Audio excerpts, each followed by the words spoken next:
All right, guys, so I got some big updates here coming out of Israel. The country has exploded in protest, and in fact, there's going to be a general strike happening, I believe today, the day that this segment is being recorded. So look at this. This is in NPR. Israeli protesters call for a ceasefire deal after recovery of 6 dead hostages. So 6 dead hostages were found just the other day, and this is leading to, quite a backlash for obvious reasons. So here's what they say. Massive crowds protested in Israel on Sunday. By the way, I have video of that in just a second for you. After the bodies of 6 more hostages were recovered in Gaza, protesters called for Prime Minister Benjamin Netanyahu to reach a ceasefire deal to secure the release of the remaining hostages held by Hamas in Gaza.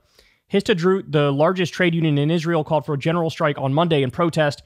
Israel's military said early Sunday that it had recovered the bodies of 6 hostages from Gaza, including 23-year-old Israeli-American Hirsch Goldberg Poland, who had become widely known due to his family's efforts to secure his release, including an appearance at last month's Democratic National Convention. Goldberg-Pollen's family released a statement Sunday, quote, "With broken hearts, the Goldberg-Pollen family is devastated to announce the death of their beloved son and brother, Hirsch. The family thanks you all for your love and support and asks for privacy at this time," the statement said. Here are the 6 hostages, by the way. The Israeli military said it located and recovered the 6 bodies from an underground tunnel in the Rafah area in the Gaza Strip and returned them to Israeli territory.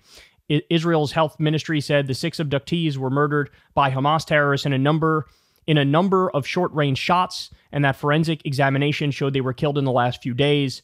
Protesters say it means that a ceasefire deal could have saved them. More than 100,000 demonstrators took to the streets in Tel Aviv, where people waved Israeli flags and others held signs calling Netanyahu a murderer and a criminal. Many feel Netanyahu is the one holding up a deal. Quote, "Time after time, there's a chance to bring them home, and he finds other reasons for it not to happen. So we just have to do something," said one of the protesters. Okay, so here's a picture of what the protests were like. Man, the numbers were through the roof. I'm reading insane numbers about how many went to this protest. So here's a video. Let me show you this one. According to this one, they say 280,000. I see numbers even higher than that. I don't know what to believe, but here is one of the videos for you. Ready? I'm just going to mute it. So you can see, it's almost as far as the eye can see, and then you'll see they'll pan the camera in the other direction, and you'll get an even better idea. I mean, look at this. Look at this. There's people everywhere. Look at that. Incredible. Incredible. Now, by the way, so are you ready for an insane reality about what's going down here? So, and again, I'll show you some more evidence of this in a second, but in Israeli media, they are unanimous. Benjamin Netanyahu is to blame for the death of these hostages. Why? Because Netanyahu has been holding up a ceasefire deal. He is the obstacle. That is a fact. That's not an opinion. He's the one who keeps changing the terms and then backing out. Why? Because he doesn't actually want a ceasefire deal. So he's playing a game with everybody involved. The longer there's not a ceasefire deal, the longer the war goes on, the longer his political ass is saved. He knows if he gets a ceasefire deal and he ends the genocide, then his ass is going to be kicked to the curb because people don't like him in Israel, and he's also got the corruption cases and things of that nature, and so he has an incentive to keep the war going as long as humanly possible, right? So in Israel, this is how they're discussing it. In the U.S., Netanyahu's not brought up in a negative light at all. It's all Hamas, Hamas, Hamas, Hamas, Hamas. You had Kamala Harris release a statement, didn't mention a ceasefire, didn't mention Netanyahu. I mean, how is the Israeli propaganda worse here in the United States of America than it is in Israel? I mean, it's unbelievable. All right, let me give you more. Scoop from Jeremy Scahill. Internal ceasefire documents show the talks ought to have effectively revolved on July 2nd, when Hamas accepted the ceasefire hostage framework put forward by Israel and the U.S. on June 24th. The U.S. has since allowed Netanyahu to undermine the deal, with the horrifying consequences we continue to see. It says, at the time, Hamas negotiators indicated they were open to a 3-phase deal that would not require an immediate commitment to a permanent ceasefire and complete withdrawal of Israeli forces from Gaza as a precondition to move forward with the process. Prior to this, Hamas had insisted any agreement must include clearly defined steps that ensure an end to Israel's war. Dropsite News reviewed internal documents from the negotiations showing that on July 2nd, Hamas formally informed international mediators that it had accepted the framework, which Hamas says it was told had been amended by the U.S. and approved by Israel on June 24th. This amendment removed language Hamas had previously insisted on that called for negotiations no later than 14 days into the first phase of a deal on the necessary arrangements for the return of a sustainable, calm, permanent ceasefire, according to a draft seen by Dropsite News. Hamas believed this compromise was strong evidence of the desire to reach a deal. So in other words, let me put that in layman's terms for you. There's this big ceasefire deal that's negotiated, right? Hamas goes, we accept that ceasefire deal. At the last minute, Netanyahu goes, actually, you know what? We don't accept it. We're going to change some of the terms and basically make it not a permanent ceasefire. Make it like a temporary pause, right? Then Hamas like, well, Jesus fucking Christ. Well, we want a permanent ceasefire. This has to end. This is insane. So many Palestinians are dying. But eventually they even come around on that and say, you know what? Fine, we agree. Then what happens? Netanyahu, yet again, does not accept it. So they reach a deal. Hamas agrees. Then Netanyahu backs out and says he doesn't. Then they water down the deal even more. And Hamas agrees. And Netanyahu again backs out of it. I understand something. These things, in Israel, they know it. In Israel, they talk about it. In Israel, the hostage families are furious with Benjamin Netanyahu. In this country, people don't know these things. They don't know these things. This is not discussed. And so that's why now it's, Hamas. Nobody brings up Netanyahu. Nobody brings up a ceasefire deal in the context of what just happened here. So our media is failing on the issue of Israel worse than the Israeli media is. All right, so just to prove to you here, Israeli media is near unanimously blaming Netanyahu and Israel's government for the death of the 6 hostages whose bodies were found yesterday and who were alive until very recently. Israeli media admits Netanyahu is the one refusing the deal. Why is none of that being reported in the U.S.? So here you go. Netanyahu reversal. Military pressure does not return abductees. It kills them. A dramatic change for the worse in the abductees, that's hostages, chances of survival. The state of Israel condemns them to death. This is them blaming Netanyahu for this. The claim that only military pressure will bring back the abductees was never true.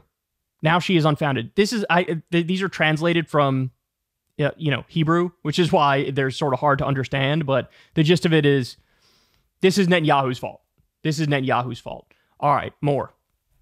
Omar Badr says, 2 things have happened in Gaza in the last 24 hours. Israel killed 47 Palestinians. 6 Israeli hostages were found dead. As you reflect on why only one of these stories is dominating the headlines, there are 5 more things to keep in mind. So in other words, this is something that was driving me crazy too. We get the news that these hostages are dead, right? And I heard that and I was like, oh man, that fucking sucks. That's terrible. Within an hour, I see the names of the people. I see U.S. politicians releasing statements with the name of the hostages who died. And I'm going, there are like dozens of Palestinian children every day that get killed. And we learn none of their names. We're lucky if we ever get one. This is a problem. This is a problem. People are not getting all the information. They're not getting all the facts. They're not weighing the lives of Palestinian civilians and Israeli civilians equally. The deck is rigged, right?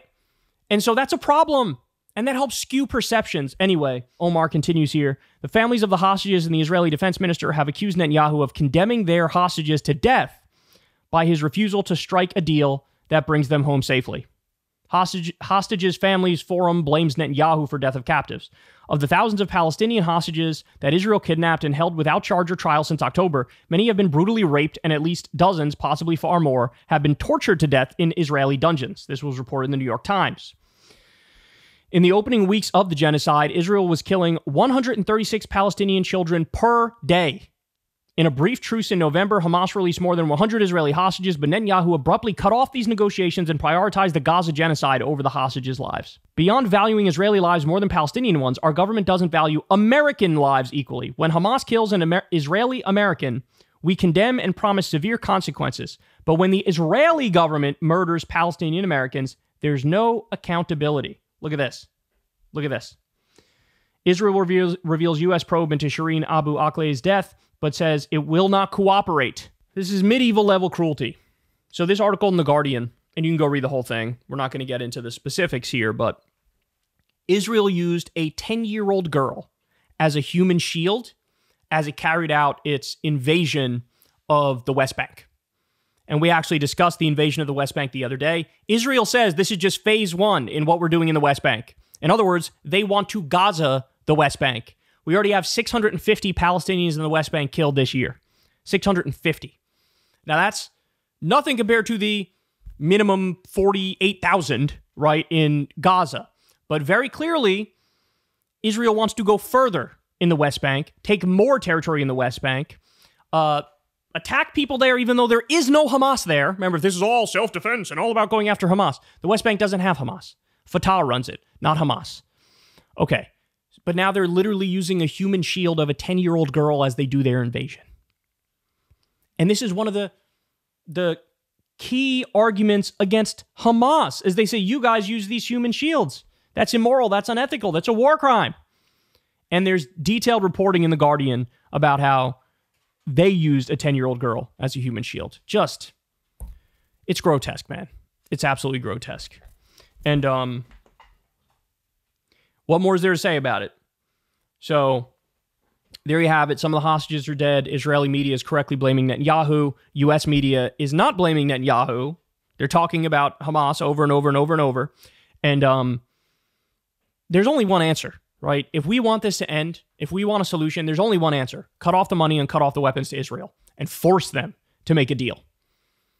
But our government doesn't want to do it. And you got to be honest, one of the main reasons is the colossal amount of AIPAC money that goes to our politicians, and the politicians represent AIPAC. And so they're arming and funding a genocide and whistling Dixie as they do. That's what we're witnessing. Hey, y'all, do me a favor and like and subscribe. It helps out big time in the algorithm. Click the bell as well for notifications when videos drop, and watch that video on screen right now. You know you want to.